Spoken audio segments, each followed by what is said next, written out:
Buenas tardes, ¿cómo estamos? Buenas tardes. Mucho gusto de que se encuentren aquí. Tenemos varios visitantes hoy. Entonces hoy vamos a comenzar vamos a seguir estudiando las parábolas. ¿Parábolas?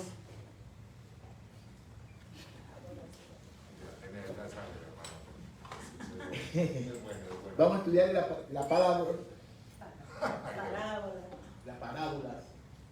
Parábolas. Muchas gracias. Parábolas. Sí, Señor. Amén. De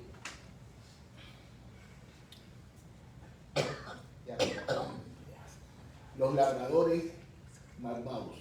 Esto está en el libro de Marcos, capítulo 12, versículo del 1 al 12.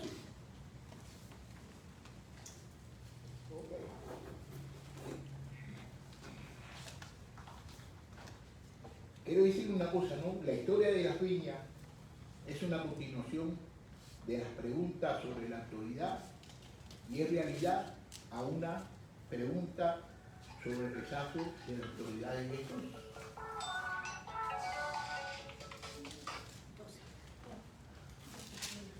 La parábola no es predicación, una predicción ni una alegoría, sino que es una parábola de advertencia porque advierte a los representantes sanedrín contra los que planean hacerle a Jesús. La descripción de la viña sigue de cerca la parábola de Isaías capítulo 5, donde Dios planta una viña, pone un cerco alrededor de ella, construye una torre y cava un lagar. La diferencia crítica es que en el libro de Isaías, la viña misma, es decir, son las personas israelitas, los que producen las uvas inútiles. Mientras que en la parábola de Jesús son los agricultores, líderes judíos, los que tienen la culpa y no la viña. Mira como dice aquí en el libro de Isaías, capítulo 5, versículo 1 al 7.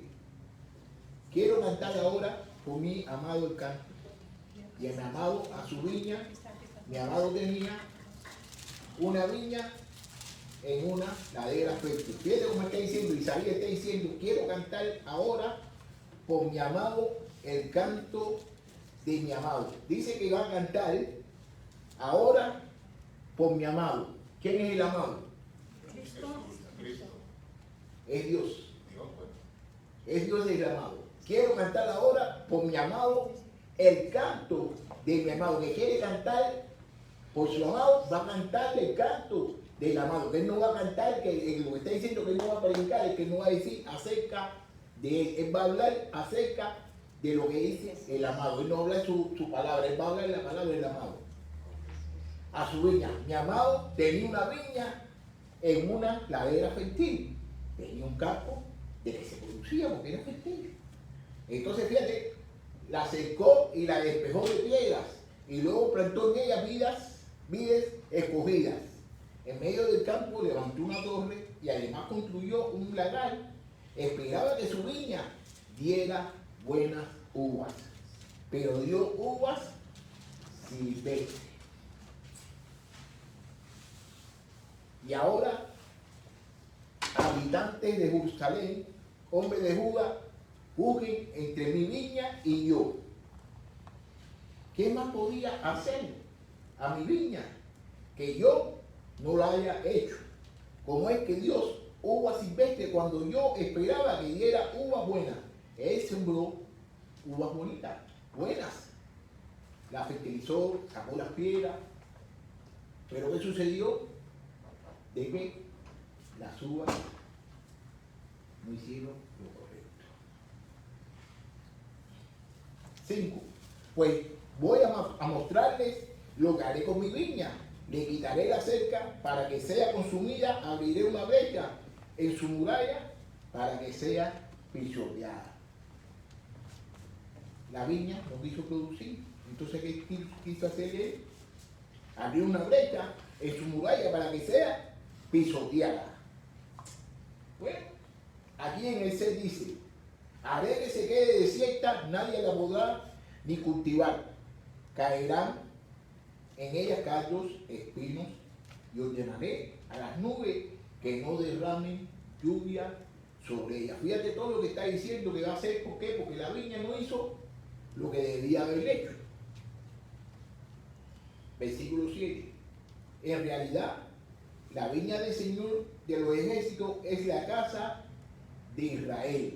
Y los hombres de Judá son la planta en que él complace. Esperaban en justicia y solo la injusticia, iniquidad y solo la iniquidad.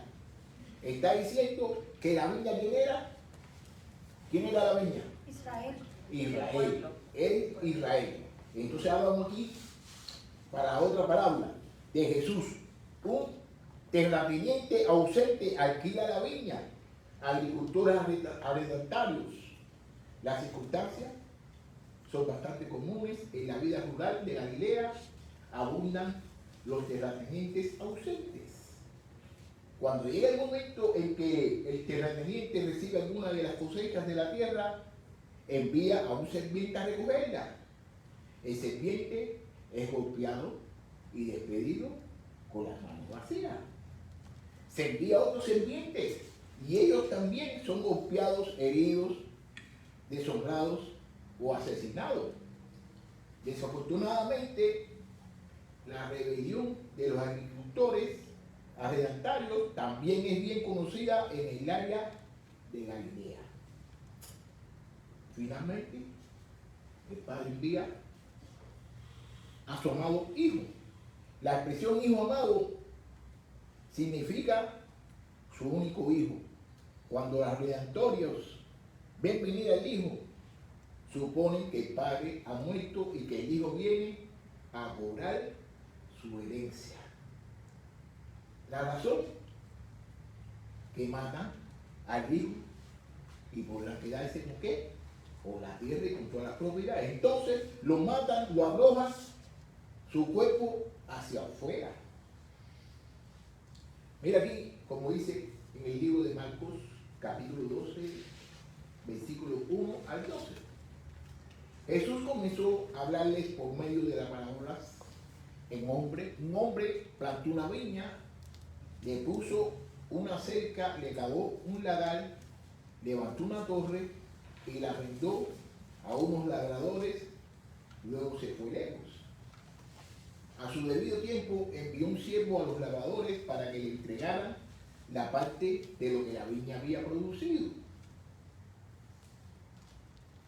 Pero los labradores lo agarraron, lo golpearon y lo mandaron con las manos vacías. Volvió a enviarles otro siervo, pero a este lo descalabraron y lo insultaron. Volvió a enviar a otros más, y a este lo mataron. Después mandó a muchos otros, pero a uno lo golpearon y a otros lo mataron. Todavía le quedaba uno a quien enviar, que era su hijo amado, y finalmente lo envió a ellos, pues pensó, a mi hijo lo respirará. Pero aquellos labradores se dijeron unos a otros, este es el heredero, vamos a matarlo y la herencia será nuestra. Y lo arrojaron, lo agarraron, lo mataron y luego arrojaron su cuerpo fuera de la viña. ¿Qué hará entonces el dueño de la viña?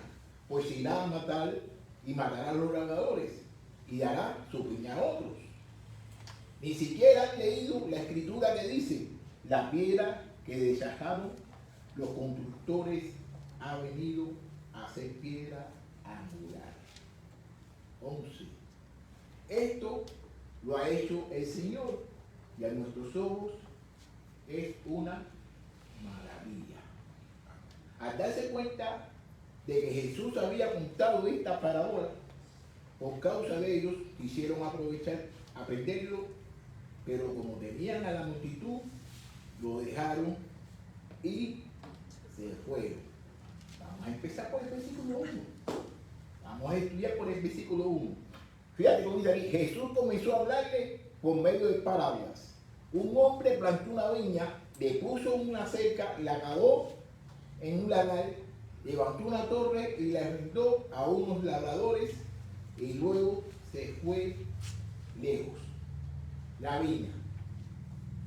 Esta es una forma tradicional que se refiere a los israelitas.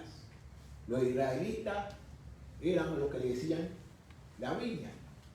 Mira cómo dice aquí este libro, ya lo leímos ya en el libro de Isaías capítulo 1, versículo del 1 al 7, capítulo 5, versículo del 1 al 7.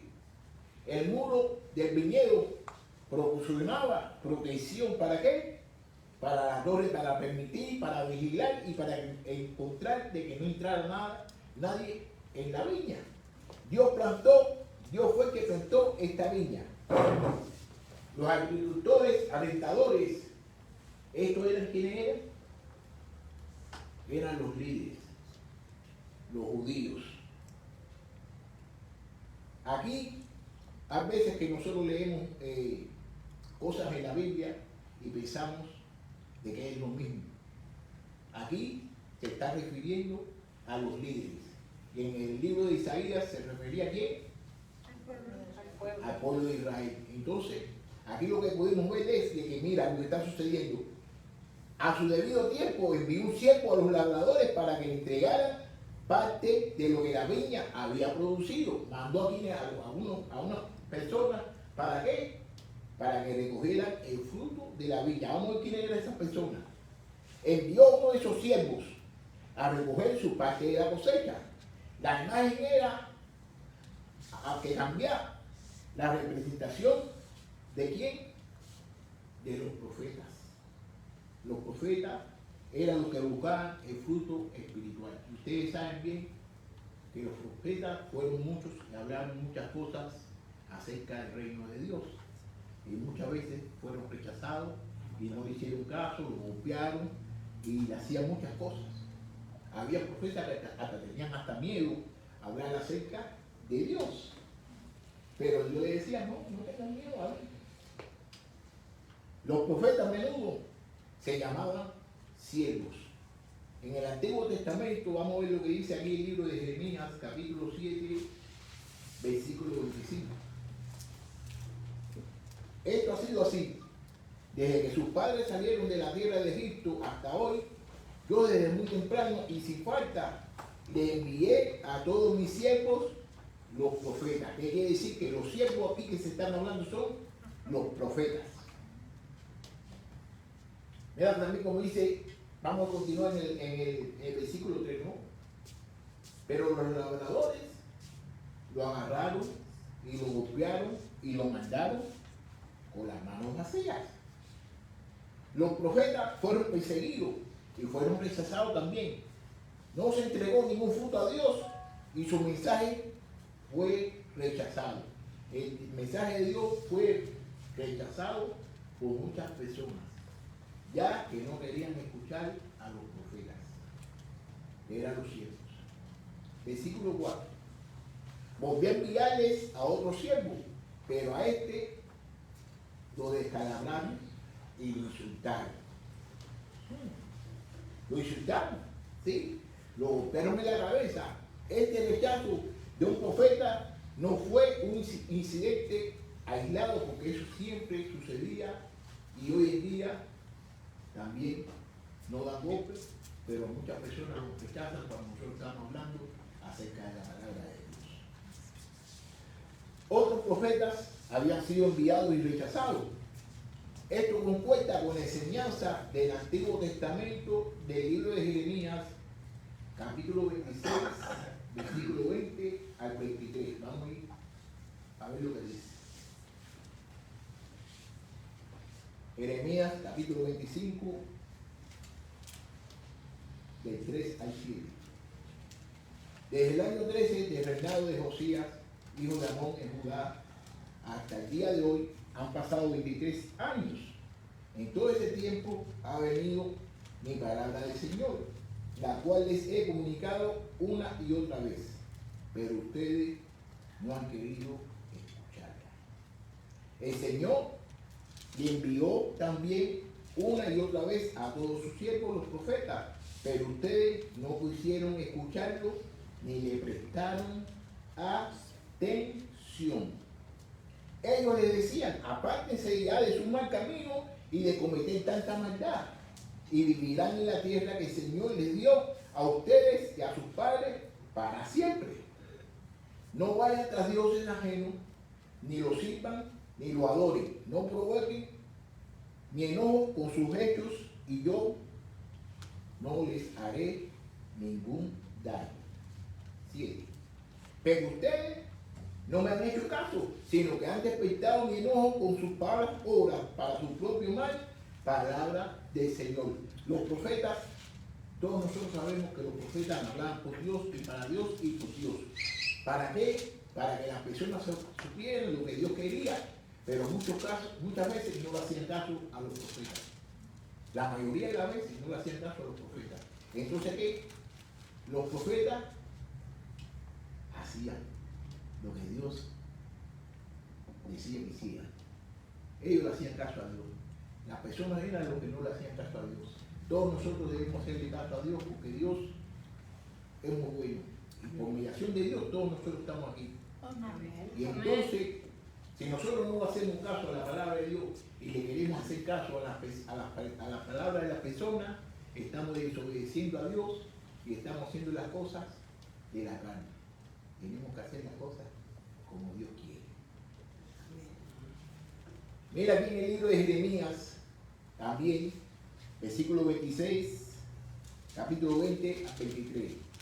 Hubo también un hombre que profetizaba en nombre de Jehová, Urías, hijo de Semías, de Kiriat Jearim, el cual profetizó contra esta ciudad y contra esta tierra, conforme a todas las palabras de Jeremías. Y oyeron sus palabras el rey Joacim y todos sus grandes y todos sus príncipes. El rey procuró matarle, entendiendo lo cual Urías tuvo y temor y huyó a Egipto. ¿Qué trató la manera de hacer al profeta? De matarlo. ¿A cuántos profetas no mataron? ¿A cuántos profetas no vieron, no corrieron? ¿Por qué? Porque tenían miedo a que le hicieran algo. Pero los profetas tenían que saber bien de que ellos estaban con Dios y Dios estaba con ellos. Y cuando usted está con Dios, no hay nada que le pueda hacer daño. Y una cosita también, mire, que yo estaba pensando cuando estaba preparando esta clase, aparte de eso, estudiando mucho el Nuevo Testamento, es que me estaba dando yo de cuenta, es que la mayoría de que los demonios sabían quién era Jesús. Los demonios sabían quién era Jesús, y más sin embargo, los sacerdotes, todas las personas esas que estaban encargadas de hacer las cosas de Dios, ninguno de ellos sabía de que Jesús era el Mesías. Los demonios lo sabían. Entonces, para mí, eso era una situación de que Dios, Él mismo había encomendado todas esas cosas. ¿Para qué? Para que las cosas se amoldaran en la forma que Él quería. Porque si los sacerdotes, ellos hubieran sabido de que Dios, de que Jesús era el Mesías, a lo mejor no lo hubieran matado. Entonces, no hubiera sucedido lo que sucedió y nosotros no estuviéramos aquí en estos momentos. Todo eso era un plan de Dios, pero ellos deberían de saber, porque ellos tenían las escrituras. Vamos a seguir aquí para que usted vea. ¿Ok?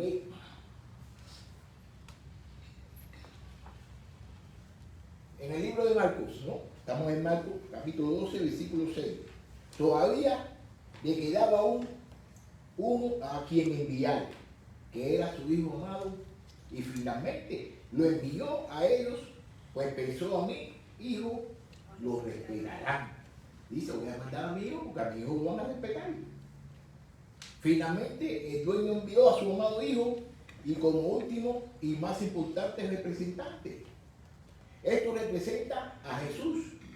Recuerden cómo Dios se dirigió a Jesús cuando fue bautizado en la transfiguración.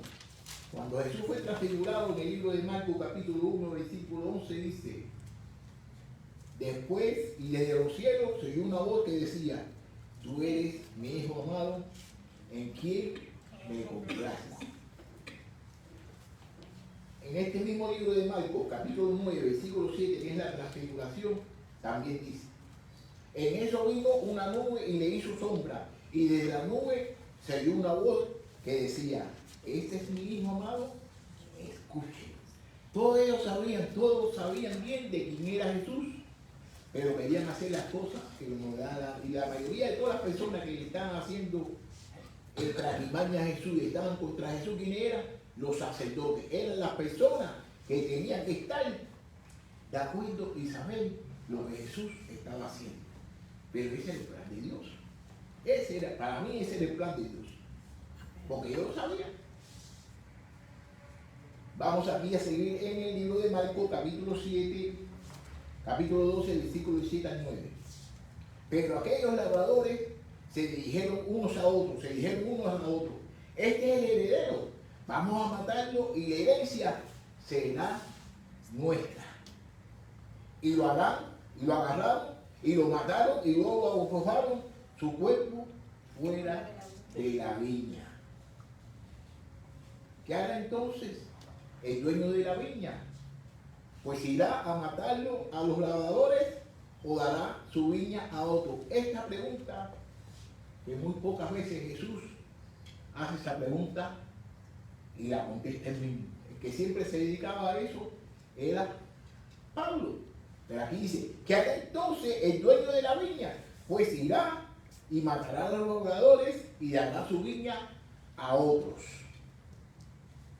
Jesús pregunta, ¿qué recurso tiene el dueño? ¿Qué recurso tiene? No es frecuente que Jesús responda a su propia pregunta, pero en este caso lo hizo. Él quiso lanzar una advertencia, él quiso decirle una advertencia a quién, a todas esas personas que eran los sacerdotes, todas esas personas que estaban en cargo de quién, de el pueblo. La implicación es que si los líderes judíos matan a Jesús como están planeando, Dios también provocará su destrucción. Versículo 10 al 11. Ni siquiera han leído la escritura que dice, la piedra que desecharon los constructores han venido a ser la piedra angular. Esto lo ha hecho el Señor y a nuestros ojos es una maravilla. Esto, fíjate cómo él dice aquí, ni siquiera ha leído la escritura que dice, la piedra que desecharon los constructores ha venido a ser la piedra angular. Él dijo que ni siquiera ellos mismos han leído eso. ¿Y dónde lo leyeron? ¿Dónde lo podían haber leído? Cuando nosotros escuchemos de que está escrito o no lo han leído, eso porque está ya escrito y ya eso está dicho ya. Y eso está escrito en el libro de ¿cuál? En el libro de Salmos, capítulo 118, versículo 22 al 23. Y dice lo mismo. Mira cómo dice, la piedra que los constructores rechazaron ha llegado a ser la piedra angular. Esto viene de parte del Señor y al verlo en nuestros ojos se quedan maravillosos. La piedra que los constructores rechazaron ha llegado a ser la piedra angular. Ha llegado a ser. Entonces, ¿qué es lo que sucede? De que ellos rechazaron a quién, al Mesías. Ellos rechazaron a Jesús. Entonces, Jesús es la piedra angular. Es la piedra angular. Versículo 12. Y procuraban aprenderle porque entendían que decía contra ellos aquella parábola, pero también a la multitud y dejándose se fueron. Una cosa que podemos ver allí, ellos procuraban y siempre estaban procurando ¿de qué? De matarlo. ¿Pero qué? ¿Por qué no lo hacían? Porque estaba la multitud, porque estaban todas las personas que iban a formar un problema grande al saber de que van a matar a quién, al Mesías. Entonces ellos no querían hacerlo como en público, ellos lo querían hacer a escondidas. Ellos lo querían hacer escondidas. Y una de las cosas que yo me he dado mucho de cuenta es de que a Jesús, las personas que se oponían a él eran los que deberían estar con él, eran los que deberían saber lo que estaba pasando, eran los que deberían saber que él era el Mesías. ¿Por qué? Porque ellos mismos eran los que estaban leyendo la escritura en la sinagoga los sábados. Ellos leían, ellos sabían las cosas que Dios le había dicho a través de los profetas. Pero ¿qué sucede? Muchas veces hoy en día también sucede eso. Muchas veces hoy en día también sucede eso. Vemos hermanos que están trabajando para Dios y con Dios, y entonces en vez de ayudarlo y de dejarlo de que desarrolle, no hacemos eso. Que queremos poner un obstáculo y ¿qué es lo que estamos haciendo? Obstaculizando las cosas de Dios. Bueno, entonces no tienen preguntitas, no tienen preguntas. Si tienen preguntas, tenemos al hermano José Luis que la va a contestar. Vamos a comentar un ratico, vamos a hablar un ratico acerca de esta clase.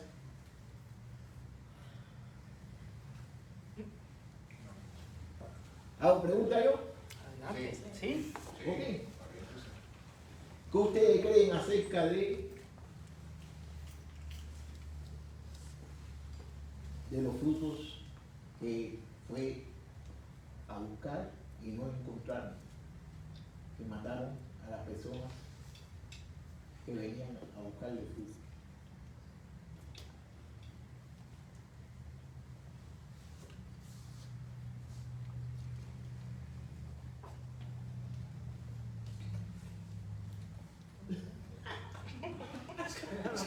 ¿Qué dice?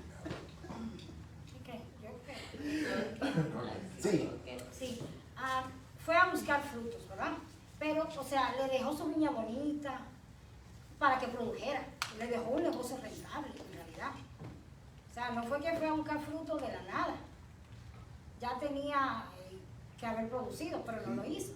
Entonces, ¿qué es lo que nos dice? Que Dios, cuando nos da privilegios, como el pueblo de Israel, porque le dio la adoración, le dio el sacerdocio, le dio la palabra.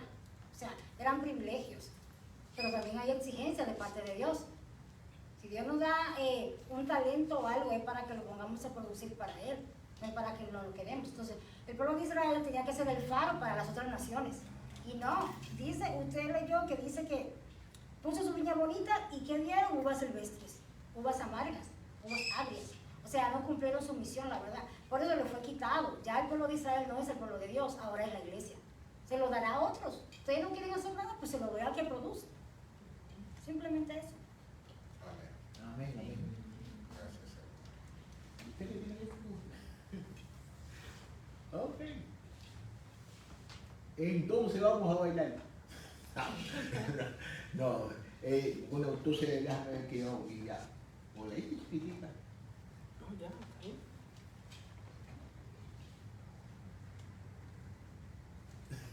Sí, diga, hermanita. Es muy interesante ver el comportamiento de los líderes religiosos, porque realmente ellos siempre andaban, en lugar de estar tratando de analizar lo que Jesús decía, ellos estaban más como creyéndose que sabían pues toda la ley, pero a la hora de la práctica había una gran diferencia.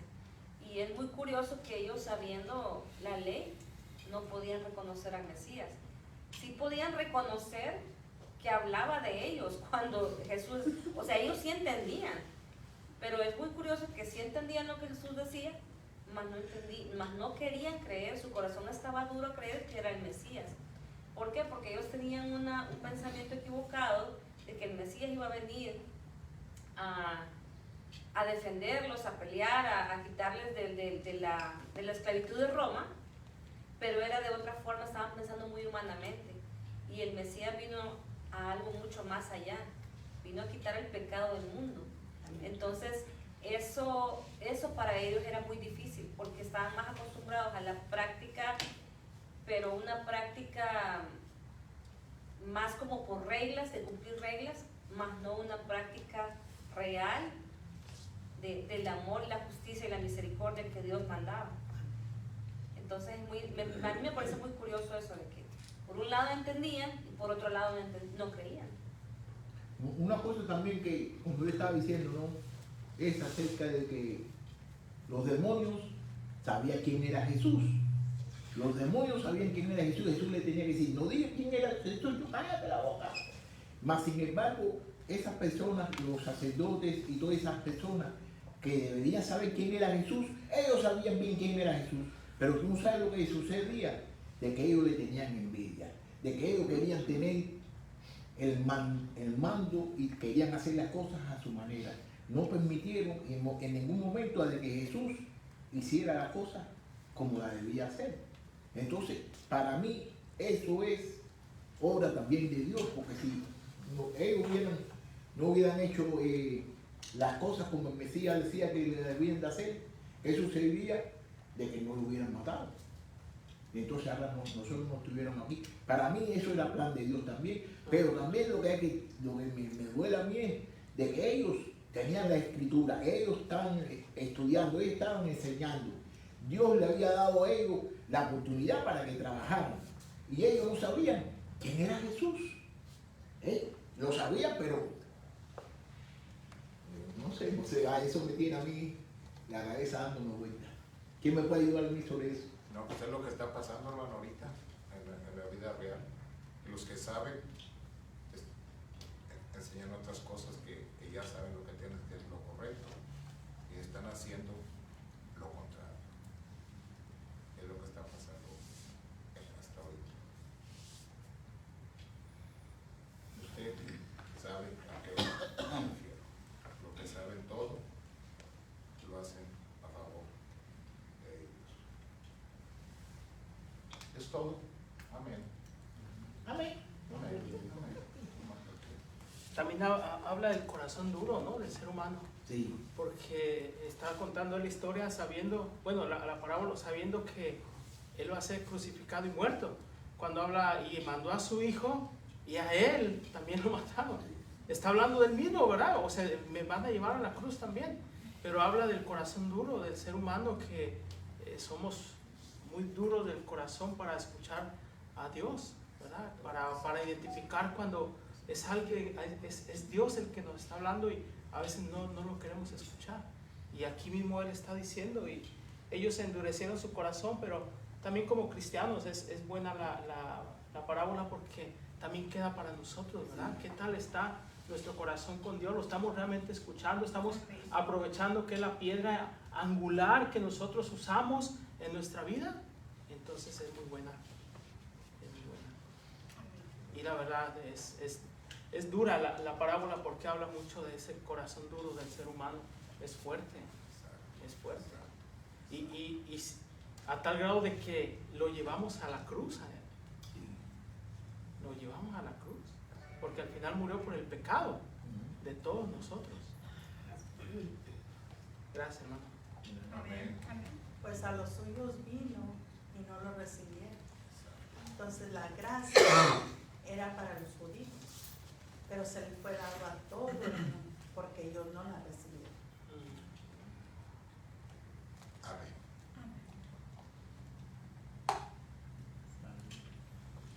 Mano Dima.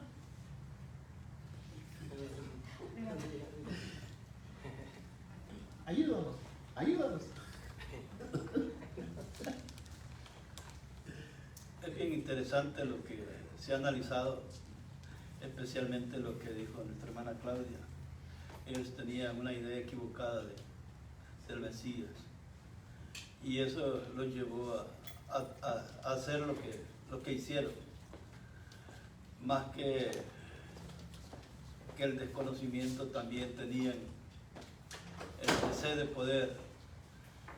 Ellos miraban en Jesús como alguien que que iba como a destronarlos de alguna manera, porque la doctrina que él traía era diferente a lo que ellos estaban practicando. Y eso entró de alguna manera en controversia. Ellos en su mente y en su corazón estaban pensando que lo que estaban haciendo estaba bien, estaba justificado.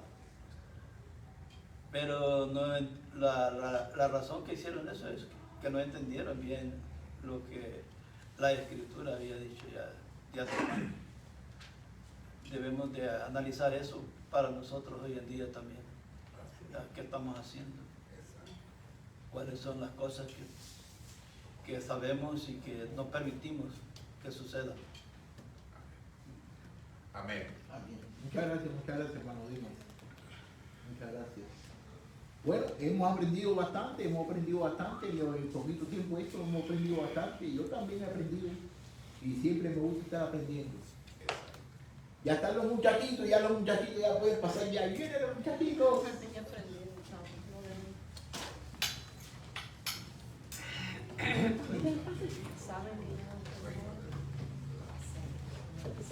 Dile que pase los niños.